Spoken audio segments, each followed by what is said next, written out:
agbébọn ṣekú pa àlùfáà ìjọ kátólíìkì Fada Matthew nípínlẹ̀ Enugu. Ìlú kan béèrè fún fífòpin sí ṣíṣèkọlù sáwọn olóró nípínlẹ̀ Ògùn. Mo họ kúrò nílé ni o lẹ́yìn tí ìyàwó mi dúnkokò láti dá ásíìdì lù mí lára. Ọkọ ìyàwó kan ló sọ níwájú ilé ẹjọ́ bẹ́ẹ̀. Orin jẹgúdújẹrá ló ń tẹnu Sowore jáde báyìí tako Wike lórí dúkìá tó rà sílẹ̀ Florida. Ó ní kí ìjọba Amẹ́ríkà bẹ̀rẹ̀ ìwádìí ìfimúfínlẹ̀ àti bí Wike yóò ṣe fi ẹ̀wọ̀n 30 ọdún gbára.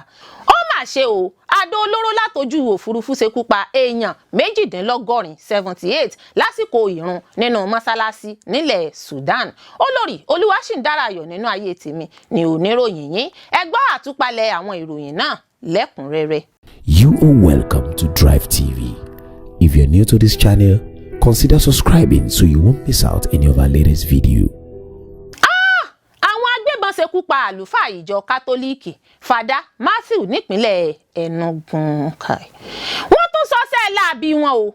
Àwọn agbébọn ṣekú pa àlùfáà ìjọ kátólíìkì ẹni ọ̀wọ̀ Fada Matthew nílùú Ehandiagu Ehamuna níjọba ìbílẹ̀ Nsukka nípínlẹ̀ Enugu. Ìṣẹ̀lẹ̀ náà wáyé lálẹ́ ọjọ́ Ẹtì Friday nígbà tí àlùfáà náà ẹni tí í ṣe àlùfáà ìjọ kátólíìkì St. Charles ló ń darí padà bọ̀ láti Enugu olú ìlú ìpínlẹ̀ náà. Gẹ́gẹ́ bí àwọn oṣojú mi kòró kan ṣe wí, àwọn aṣekọlù náà tí wọ́n gun ọ̀kadà alùpùpù dènà de ọkọ̀ àlùfáà lẹ́bàá tí wọ́n ń kọ́ iṣẹ́ àkànṣe ilé ìwòsàn sí nípínlẹ̀ náà. Níṣẹ́ làwọn aṣekúpani náà yìnbọn sí táyà ọkọ̀ rẹ̀ èyí tó mú kí ọkọ̀ náà dúró lójijì ṣáájú kí wọ́n tó dáná ìbọn yá àlùfáà náà láìmọye ìgbà. Gẹ́gẹ́ bí ìròyìn Daily Post ṣe wí, ìṣekúpani náà ló jẹ́ ìṣekúpani látọwọ́ àwọn agbénipa kì í ṣe ìgbésẹ̀ ìjínigbé rárá. Ẹ̀wẹ̀, ìgbìyànjú láti fìdí ìṣẹ̀lẹ̀ náà múlẹ̀ lọ́wọ́ iléeṣẹ́ ọlọ́pàá ìpínlẹ̀ náà àti agbẹnusọ iléeṣẹ́ ọlọ́pàá DSP Daniel Nduke ló já sí pàbó. Títí di àsìkò tí à ń kó ìròyìn yìí jọ, iléeṣẹ́ ọlọ́pàá àti ìjọ kátólíìkì Diocese Nsukka kò tí ì gbé àtẹ̀jáde kankan jáde síta nípa ìṣẹ̀lẹ̀ ìṣekúpani náà. Olórí Olúwaṣìndárayọ̀ nínú ayé tèmi ni oníròyìn yín. Ẹ ṣé púpọ̀ fún gbígbọ́ àti wíwò tí ẹ̀ ń wò wá. Etí tí ẹ̀ fi ń gbọ́ wa kò ní di, ojú tí ẹ̀ fi ń wò wá kò ní fọ́, láṣẹ Adẹ́dàá yóò sì dára fún yín. Ìlú kan béèrè fún fífòpin sí ṣíṣèkọlù sáwọn olóró nípínlẹ̀ Ògùn. Àwọn aládarí àti àwọn olùgbé ìlú Ìdíròkò, ìlú tó wà lẹ́nu ibodè níjọba ìbílẹ̀ Ìpòkíà nípínlẹ̀ Ògùn, ti fi àìdùnnú wọn hàn kọminú lórí ohun tí wọ́n ṣàpèjúwe gẹ́gẹ́ bí wàhálà rògbòdìyàn ìjà ẹ̀sìn lágbègbè náà. Àwọn èèyàn náà sọ wípé àwọn èèyàn kan ló ń dá wàhálà rògbòdìyàn náà sílẹ̀ nípa ṣíṣèkọlù sáwọn olóró lákòókò tí wọ́n bá ń ṣètùtù lálẹ́ èyí tí ilé ẹjọ́ buwọ́lù. Ìjà yánpọnyánrin rògbòdìyàn náà ló jẹ́ àtakò sí ọdún Orò nílùú lọ́dọọdún èyí tó ti gba orí ayélujára kan láwọn oṣù díẹ̀ sẹ́yìn. A ó rántí pé àwọn ẹlẹ́sìn mùsùlùmí, kìrìsìtẹ́nì àti àwọn ẹlẹ́sìn àbáláyé níjọba ìbílẹ̀ Ìpòkíà ni wọ́n sọ sínú aáwọ̀ yanpọ̀yanrìn lórí àkókò kónílógbélé lásìkò ọdún Orò. Ṣùgbọ́n ní ọdún 2017, ilé ẹjọ́ gíga tó fìdí jókòó ní Ìpòkíà ṣèdájọ́ pé àkókò kónílógbélé níbàámu pẹ̀lú ọdún Orò jẹ́ aláìbófinmu, ó sì tún tako ẹ̀tọ́ àwọn aráàlú. Onídàájọ́ SM Owódùnní ẹni tó gbé ìdájọ́ náà kalẹ̀ pàṣẹ pé kí ọdún Orò máa wáyé láàrin àkókò òru sí aago 4. Ẹ̀wẹ̀, ní oṣù keje ọdún 2025, àwọn ẹgbẹ́ ìmáàmù àti àáfàá nípínlẹ̀ Ògùn fẹ̀sùn kan àwọn olóró nípa títẹ àṣẹ ilé ẹjọ́ mọ́lẹ̀ nípa kíkéde àkókò kónílógbélé lákòókò ìsìnkú olóògbé Oníkò ti Ìkólájé Ọba John Adékúnlé. Nínú ìwé ìpẹ̀jọ́ ọjọ́ 24 oṣù keje sí gómìnà Dàpọ̀ Abíọ́dún, àwọn adarí mùsùlùmí ṣàpèjúwe ìgbésẹ̀ náà gẹ́gẹ́ bí títẹ̀ ẹ̀tọ́ ọmọnìyàn mọ́lẹ̀. Wọ́n pè fún ìdásí kánmọ́nkóbó nípasẹ̀ àwọn àjọ elétò ààbò lójúnà láti dènà dídà omi àlàáfíà ìlú rú àti títẹ̀ òfin mọ́lẹ̀. Lọ́jọ́bọ̀ Thursday, àwọn aṣojú ẹ̀sìn, ìlú, ẹ̀yà, àwọn aládarí ìlú tó fi mọ́ àwọn aṣojú lágbègbè ìlú Haúsá àti Ìgbò, àwọn obìnrin àti ẹgbẹ́ àwọn ọ̀dọ́ kórajọpọ̀ níbi ìpàdé àwọn oníròyìn ní ààfin Oníkò ti Ìkólájé Ọba John Adékúnlé tí gbogbo wọn sì pè fún ìfòpin sí wàhálà rògbòdìyàn tó ń ṣẹlẹ̀. Agbẹnusọ ìlú náà Táíwò Ọbánlá sọ wípé ìṣẹ̀lẹ̀ náà ti ba orúkọ ìlú Ìdí-ìrókò jẹ́, dá ẹ̀bi ọ̀hún ru àwọn tó ṣàpèjúwe gẹ́gẹ́ bí àgbẹ̀sìnlórí. Ó jẹ́ kó di mímọ̀ pé àwọn olóró ti ṣàtúnṣe sí àkókò ètùtù ọdún orò wọn lójúnà láti gbọ́ràn sí àṣẹ ilé ẹjọ́ nípa ṣíṣe ètùtù ọdún orò wọn lóru. Àlùfáà Samuel Olúgbadé ti ilé ìjọsìn St Paul náà fi kún pé látọdún tóun ti dé ilé ayé òun kò tí ì rí ibi tí àwọn olóró ti ṣekú pààyàn tàbí ṣe èèyàn níjàmbá. Ó ní òun ní ìrírí ìgbépọ̀ àlàáfíà. Balógun ìlú Ìkólájé Daniel Olúṣọlá Ẹ̀dùn ti ṣàpèjúwe Ìdí-ìrókò gẹ́gẹ́ bí ìlú àlàáfíà. Ó ṣèkìlọ̀ pé àwọn kò ní fààyè gba ẹnikẹ́ni yòówù tàbí ìgbésẹ̀ yòówù tó lè da omi àlàáfíà ìlú láàmú. Ìmáàmù àgbà Ìkólájé Ìdí-ìrókò Tajudeen Òkè-Òjó náà fèsì wípé ìrẹ́pọ̀ wà láàrin àwọn ẹlẹ́sìn gbogbo nílùú ọ̀hún. Aṣojú ẹgbẹ́ Haúsá ní Ìdí-ìrókò Ìyáka Manasseh àti ti Ohaeze Ndigbo Chinedu Desmond sọ wípé kò sí ọ̀kankan nínú àwọn ọmọ ìyá òun lọ́kùnrin àti lóbìnrin tí ọdún orò ṣàkóbá fún. Olórí Olúwaṣìndárayọ̀ nínú ayé tèmi ni oníròyìn yín. Ẹ ṣé púpọ̀ fún gbígbọ́ àti wíwò tí ẹ̀ ń wò wá. Etí tí ẹ fi ń gbọ́ wa kò ní di, ojú tí ẹ fi ń wò wá kò ní fọ́, láṣẹ Elédùmarè yóò sì dára fún yín. Mo kúrò nílé ni o lẹ́yìn tí ìyàwó mi dúnkokò láti dá ásíìdì lù mí lára. Ọkọ ìyàwó kan ló sọ níwájú ilé ẹjọ́ bẹ́ẹ̀. Arákùnrin kan Abidin ti sọ fún ilé ẹjọ́ kọ́kọ́kọ́kọ́ grade A tó fìdí jókòó ní Màpó nílùú Ìbàdàn nípínlẹ̀ Ọ̀yọ́ pé òun kò nífẹ̀ẹ́ sí ìbáṣepọ̀ olólùfẹ́ tó wà láàrin òun àti ìyàwó òun Bashirat mọ́, lórí pé ó ya alágídí, ó jẹ́ ọlọ́tẹ̀ àti bó ṣe máa ń rọ̀jò èpè lé òun lórí. Abidin sọ wípé Bashirat kùnà láti bọ̀wọ̀ fún òun gẹ́gẹ́ bí olórí nínú ilé.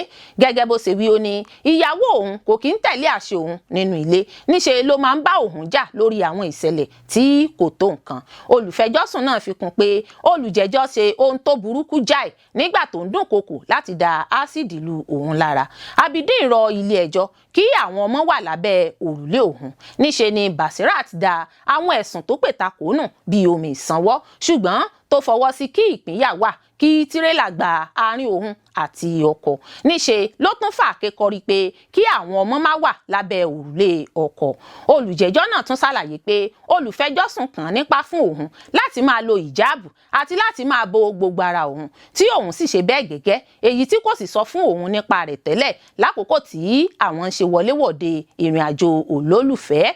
Ó fi kún pé ọkọ òun náà kò ṣe ojúṣe rẹ̀, pé òun lòun bọ́ àwọn ọmọ, òun lòun pèsè oúnjẹ fáwọn ọmọ, òun lòun ṣètọ́jú àwọn ọmọ nínú èrè owó tóun bá pa lẹ́nu iṣẹ́ okòwò òun. Abidin nínú ẹ̀rí rẹ̀ sọ wípé olúwa mi, mo ti kúrò nínú ilé wa nítorí pé ìyàwó mi ń dúnkokò láti da ásíìdì lù mí lára. Ọkọ tẹ̀síwájú, ó ní ìyàwó òun ya alágídí, kì í gbọ́ràn sí òun lẹ́nu rárá bó ti wù kó mọ̀. Ó ní níṣe ni ìyàwó òun máa ń jágbe mọ́ òun nígbàkúùgbà tó máa ń bá òun jà, tó sì máa ń dá àwọn alábàágbé àwọn láàmú tí wọ́n máa ń fojú òpònú wo àwọn. Ó ní nígbàkúùgbà tóun bá ṣàròyé nípa ìhùwàsí rẹ̀ tí kò bójú mu ọ̀hún, níṣe ló tún máa ń burú sí i. Ọkọ ní inú òun kò dùn mọ́, òun kò jẹ́ aláyọ̀ onídùnnú ọkùnrin mọ́ láti ìgbà tí ìyàwó òun ti kó wọ inú ilé òun. Ó rawọ́ ẹ̀bẹ̀ nílé ẹjọ́ láti tú ìgbéyàwó àwọn ká. Bashirat nígbà tóun náà dáhùn, ó ní olúwa mi, ẹ wò ó, ọkọ mi ń parọ́ pé òun ń san owó orí mi ni. Nígbà tí àwọn wà lójú ọ̀nà ìrìn àjò ìfẹ́ ló fún òun lóyún, nígbà náà lòun kó lọ bá nínú ilé rẹ̀. Ìyàwó ní ọkọ òun ò wúlò, kò ṣe ojúṣe rẹ̀ gẹ́gẹ́ bí ọkọ. Ohun tó mọ̀ jù ni kó máa gapá pé òun lolórí ilé, tí ọkọ òun máa ń sọ pé ó yẹ kí ọ̀wọ̀ ìtẹríba wà fún òun gẹ́gẹ́ bí olórí nínú ilé. Adarí ilé ẹjọ́ abilékọ SM Akíntayọ̀ sún ìgbẹ́jọ́ wọn síwájú sí ọjọ́ mìíràn lẹ́yìn tó ti gbọ́ atótónu àwọn méjèèjì. Olórí Olúwaṣìndárayọ̀ nínú ayé tèmi ni oníròyìn yín. Ẹ ṣé púpọ̀ fún gbígbọ́ àti wíwò tí ẹ ń wò wá. Ojú tí ẹ fi ń wò wá kò ní fọ́, etí tí ẹ fi ń gbọ́ wá kò ní di, láṣẹ Elédùà yóò sì dára fún yín. Orin jẹgúdújẹrá ló ń tẹnu Sowore jáde báyìí tako Wike lórí dúkìá tó rà sílẹ̀ Florida. Ó ní kí ìjọba Amẹ́ríkà bẹ̀rẹ̀ ìwádìí ìfimúfínlẹ̀ àti bí Wike yóò ṣe fi ẹ̀wọ̀n 30 ọdún gbára. Ajàfẹ́tọ̀ọ́ ọmọnìyàn nílẹ̀ wa Nàìjíríà Ọmọyẹlé Sowore ti sọ̀kò ọ̀rọ̀ sí mínísítà olú ìlú ilẹ̀ wa l'Àbújá Nyesom Wike lórí dúkìá tó rà sílẹ̀ Florida. Ó fi kún pé nípa òfin tuntun ilẹ̀ Amẹ́ríkà, mínísítà náà yóò ganu sọ́gbà ẹ̀wọ̀n fún 30 ọdún. Sowore tọ́ka sí ìṣẹ̀lẹ̀ náà láìpẹ́ nípa ìdájọ́ ilé ẹjọ́ Amẹ́ríkà tó wọ́gi lé ẹjọ́ ìbanilórúkọjẹ́ bílíọ̀nù $15 $15 billion tí ààrẹ Donald Trump pè tako New York Times. Ó sọ wípé ìgbésẹ̀ náà fi hàn bí ètò ìdájọ́ ṣe ń ṣiṣẹ́ nílẹ̀ Amẹ́ríkà. Èyí jẹ́ ìdàkejì ohun tó ń ṣẹlẹ̀ ní Nàìjíríà, níbi tí àwọn àgbà ọ̀jẹ̀ nínú òṣèlú ti máa ń ṣe àyínnìke àlùmọ̀kọ́rọ́ yìí ètò ìdájọ́.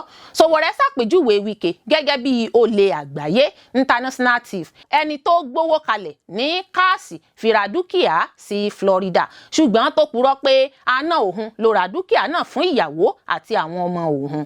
Gẹ́gẹ́ bí Sowore ṣe wí, èyí tó tọ́ka sí ìfidúkìá pamọ́ lọ́nà àìbófinmu nítorí pé ìyàwó rẹ̀ jẹ́ òṣìṣẹ́ ìjọba àti adájọ́ ilé ẹjọ́ kòtẹ́milọ́rùn ní Nàìjíríà. Ó ní lábẹ́ òfin Florida, ẹnikẹ́ni tó bá jalè tàbí kówó ìlú sápò ara rẹ̀ ti jẹ́ fífi òfin dè láti má ṣe lo owó náà fi ra dúkìá kankan nílẹ̀ Florida. Sowore sọ wípé ìgbésẹ̀ Wike ti mú kó rúfin, ó sì ti jẹ́ kókó sínú páńpẹ́ òfin ilẹ̀ Florida lórí jíjalè dúkìá, èyí tó ní ìjìyà tó lẹ́sẹ̀ ńlẹ̀ lábẹ́ òfin tí yóò mú kó ganu sọ́gbà ẹ̀wọ̀n fún 30 ọdún. Sowore rọ olórí ẹ̀ka ètò ìdájọ́ ilẹ̀ Florida láti gùnlé ìwádìí ìfimúfínlẹ̀ nípa ohun tó ṣàpèjúwe gẹ́gẹ́ bí sísowó ìlú báṣubàṣu, kíkó owó ìlú jẹ sápò ara ẹni àti ọ̀daràn jíjalè dúkìá káàkiri nípasẹ̀ Wike nílẹ̀ Amẹ́ríkà. Ó tẹnumọ́ pé níní dúkìá níkàáwọ́ lọ́nà àìbófinmu lókè òkun tọ́ka sí àwọn ìwà jẹgúdújẹrá rẹ̀ nípa awuyewuye ọ̀rọ̀ ilẹ̀ lólú ìlú ilẹ̀ wa l'Àbújá. Bákan náà, olórí Olúwaṣìndárayọ̀ nínú ayé tèmi ni oníròyìn yín. Ẹ ṣé púpọ̀ fún gbígbọ́ àti wíwò tí ẹ ń wò wá. Ojú tí ẹ fi ń wò wá kò ní fọ́, etí tí ẹ fi ń gbọ́ wá kò ní di. Láṣẹ Olódùmarè yóò sì dára fún yín. Ó mà ṣe o, àdó olóró látojú òfurufú ṣekú pa èèyàn 78 78 lásìkò ìrun nínú mọ́sálásí nílẹ̀ Sudan. Ó mà ṣe o, ó lé ní 70 èèyàn tó pàdánù ẹ̀mí wọn lẹ́yìn tí àdó olóró láti ojú òfurufú kọlù mọ́sálásí kan ní Darfur lórílẹ̀‐èdè Sudan. Ìṣẹ̀lẹ̀ náà tó wáyé nílùú El Fasher ni wọ́n ti di ẹ̀bi rẹ̀ ru ẹgbẹ́ ọmọ ogun Rapid Support Forces RSF, àmọ́ ẹgbẹ́ náà kò tí ì sọ bóyá àwọn ló wà nídìí ìkọlù ọ̀hún.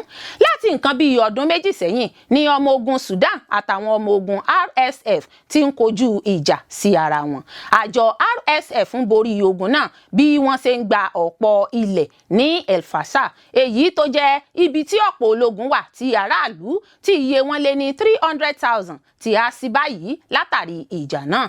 Ọ̀kan lára àwọn olùgbé agbègbè ọ̀hún sọ pé àsìkò ìrun àfẹ̀mọ́jú ni àdó olóró náà balẹ̀. Àwọn òṣìṣẹ́ ètò ìlera jábọ̀ pé èèyàn 78 ló jáde láyé nígbà tí 20 èèyàn míì farapa yànnàyànnà, àmọ́ wọ́n sì ń kó àwọn èèyàn jáde lábẹ́ ilé tó dà wó lé wọn lórí. Ikọ̀ olùwádìí BBC Verify fìdí fídíò kan múlẹ̀ tó ṣàfihàn òkú èèyàn 30 tí wọ́n fi aṣọ wé lẹ́bàá mọ́sálásí tí ìkọlù náà ti wáyé. Láàárín ọ̀sẹ̀ yìí ni àjọ RSF bẹ̀rẹ̀ ìkọlù tuntun sílùú El Fasher, èyí tí wọ́n ti ń gbógun tì láti ọdún kan sẹ́yìn. Lára àwọn agbègbè tí ikọ̀ ológun náà kọlù ní Abu Sok tó jẹ́ ibi tí àwọn àkàndá ẹ̀dá pọ̀ sí. Àjọ Yale University's Humanitarian Research Lab HRL tó ń bójútó ogun náà ní àwọn àwòrán láti ojú òfurufú ṣàfihàn pé RSF ti ń gba ọ̀pọ̀ ilẹ̀ níbẹ̀. Wọ́n ní ọmọ ogun RSF ti wọ olú ọ́fíìsì Joint Forces tó jẹ́ ibi tí àwọn ọmọ ogun orílẹ̀-èdè Sudan ń ṣàkóso ṣáájú. Ọ́fíìsì náà ló wà nínú ọgbà tí àjọ UN àtàwọn ẹgbẹ́ ọmọ ogun míì tí wọ́n wà lẹ́yìn ọmọ ogun Sudan ń lò tẹ́lẹ̀. Ìkànnì BBC Verify fìdí rẹ̀ múlẹ̀ pé àjọ RSF ti wà nínú ọgbà náà, àmọ́ àwọn kò lè sọ bóyá wọ́n ti gba ìṣàkóso ọgbà ọ̀hún yanyan. Àṣeyọrí àjọ RSF yìí ń túmọ̀ sí pé yóò rọrùn fún un láti kọlù pápákọ̀ òfurufú El Fasher àti ibùdó ológun tó wà nínú ìlú náà. Tí ọwọ́ àjọ RSF bá lè tẹ gbogbo ìlú ọ̀hún, ó ń túmọ̀ sí pé àwọn ni yóò máa ṣàkóso gbogbo agbègbè ìwọ̀ oòrùn Sudan nígbà tí ọmọ ogun orílẹ̀-èdè náà yóò máa ṣàkóso ìhà àríwá. Wáyé o, àwọn onímọ̀ kan ti sọ pé ó ṣeé ṣe kí wọ́n kojú ìjà sí àwọn aráàlú tí kò lè dáàbò bo ara wọn. Àjọ UN sọ nínú àtẹ̀jáde kan pé ẹgbẹ́ ọ̀hún ṣekú pa ọ̀gọ̀rọ̀ èèyàn tí kìí ṣe ẹ̀yà Arab, àmọ́ àjọ RSF ní kò sí ohun tó jọ bẹ́ẹ̀. Olórí Olúwaṣìndáráyọ̀ nínú ayé tèmi ni oníròyìn yín. Ẹ ṣé púpọ̀ fún gbígbọ́ àti wíwò tí ẹ̀ ń wò wá. Ojú tí ẹ fi ń wò wá kò ní fọ́, etí tí ẹ fi ń gbọ́ wá kò ní di. Láṣẹ Adẹ́dàá yóò sì dára fún yín.